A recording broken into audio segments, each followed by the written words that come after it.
சிறிய குறிப்புகளாக டேபிள் சம்பந்தமாக பார்க்க இருக்கின்றோம் இன்றைக்கு. பொடிக்குள்ள நான் டிவ் கொடுக்கின்றேன்.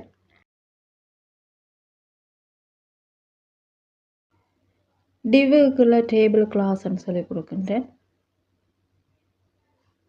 கொடுத்துட்டு சென்டர் கொடுக்கின்றேன். அதாவது நாங்கள் டேபிள் பார்த்திங்கன்னா சென்டராக எங்களுக்கு வேணும் அப்படின் போது நாங்கள் இங்கே டேபிள் கிளாஸ்ன்னு சொல்லி கொடுத்து சென்டர் டேபிள்னு சொல்லி கொடுக்கின்றோம் கோட்டேஷனில்.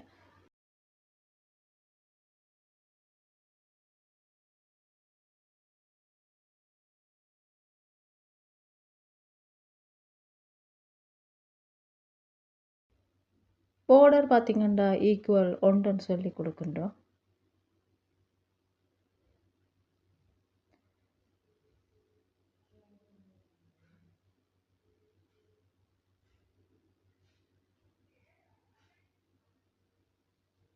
உங்களுக்கு டேபிள் பார்த்திங்கன்னா நாங்கள் செய்ய போகின்ற டேபிள் உங்களுக்கு சென்டருக்கு வேணும். அதனால் டேபிள்லேயே நாங்கள் கிளாஸ்ன்னு சொல்லி கொடுத்து சென்டர் டேபிள்னு கொடுக்கின்றோம் கோட்டேஷனில்.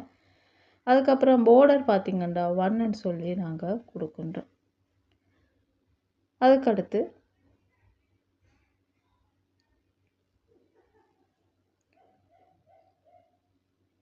டேபிள் ரோ நாங்கள் ஏற்கனவே இது சம்மந்தமாக நிறைய பதிவுகள் பார்த்துருக்கின்றோம். டேபிள் ரோ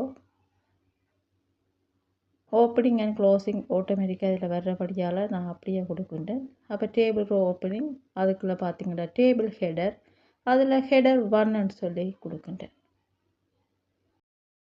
அடுத்த டேபிள் ஹெடரும் ஹெடர் 2 கொடுக்கின்றேன்.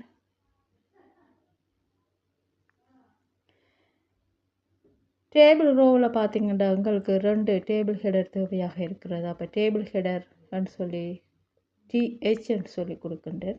கொடுத்துட்டு டேபிள் ஹெட் அதாவது ஹெடர் 1ன்னு சொல்லி நான் அதில் கொடுக்கின்றேன். கொடுத்துட்டு அதை க்ளோஸ் பண்ணுறேன். அதுக்கப்புறம் பார்த்திங்கன்னா டேபிள் ஹெடர் ஓப்பனிங் கொடுக்கின்றேன். திருப்பி அடுத்த ஹெடர் 2ன்னு சொல்லி கொடுத்து க்ளோஸ் பண்ணுறேன். டேபிள் ரோவும் க்ளோஸ் பண்ணுறேன். அதுக்கு அடுத்த இன்னொரு டேபிள் ரோ ஓப்பன் பண்ணுறேன். அதில் பார்த்திங்கன்னா டேபிள் ஹெடர் இங்கே நான் டேபிள் ஹெடர்ன்றே கொடுக்கணும் சாம்பிளுக்காக 1ன்னு சொல்லி கொடுக்கின்றேன். அடுத்த டேபிள் ஹெடர் 2ன்னு சொல்லி கொடுக்கின்றேன்.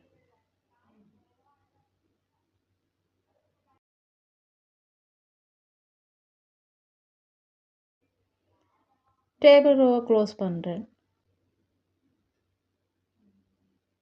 அதுக்கடுத்து டேபிளையும் க்ளோஸ் பண்ணுறேன். டிவ்வை க்ளோஸ் பண்ணுறேன். அடுத்தது பார்த்திங்கன்னா இதுக்கு ஒரு ஸ்டைல் ஒன்று தேவைப்படுகிறது. சென்டருக்கு நாங்கள் இதை எடுக்கணும் இல்லையா, இங்கே நாங்கள் சென்டருக்குன்னு சொல்லி கொடுத்துருக்கின்றோம். அதே இதை நாங்கள் இங்கே ஸ்டைல்லையும் கொடுக்கணும். அப்போ டைட்டிலுக்கு கூட பார்த்திங்கன்னா ஸ்டைல்னு சொல்லி கொடுக்கின்றேன். கொடுத்துட்டு இங்கே பார்த்திங்கன்னா டேபிள் கிளாஸில் சென்டர் டேபிள்னு நான் கொடுத்துருக்கின்றேன். அப்போ இங்கே சென்டர் டேபிள்னு சொல்லி கொடுக்கின்றேன். அந்த டேபிள் சென்டராக இருக்கிறதுக்கு நாம் ஸ்டைல் கொடுக்கின்றோம். அப்போ சென்டர் டேபிள் அந்த டேபிள் சென்டராக இருக்கிறதுக்கு நாம் ஸ்டைல் கொடுக்கின்றோம். அப்போ சென்டர் டேபிள் கேர்லி ப்ராக்கெட்டை ஓப்பன் பண்ணி அதில் மார்ஜின் லெஃப்ட் பார்த்திங்கன்னா ஒன்று சொல்லி கொடுக்கின்றேன்.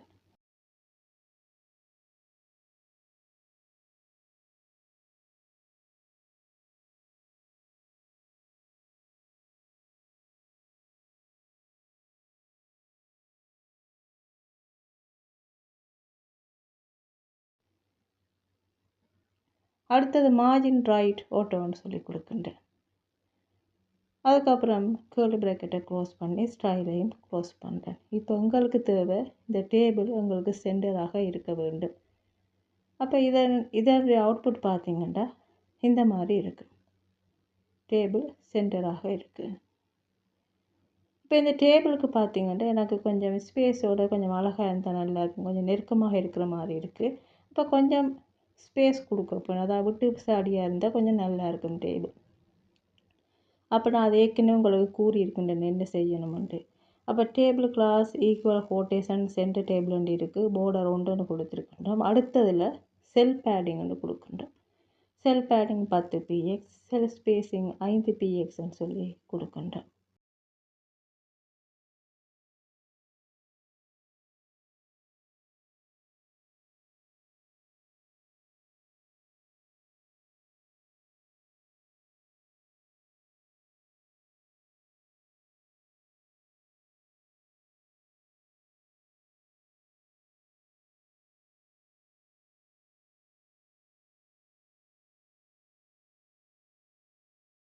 அவுட்புட்டை பார்த்தீங்கன்னா இந்த மாதிரி இருக்கும். இப்போ முதல் பார்க்கும்போது எப்படின்ட்டு உங்களுக்கு தெரியும்.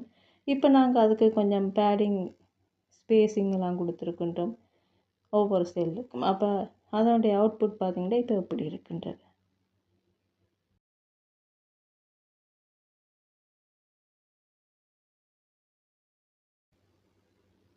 இதை நாங்கள் பிசியில் பார்க்கலாம்.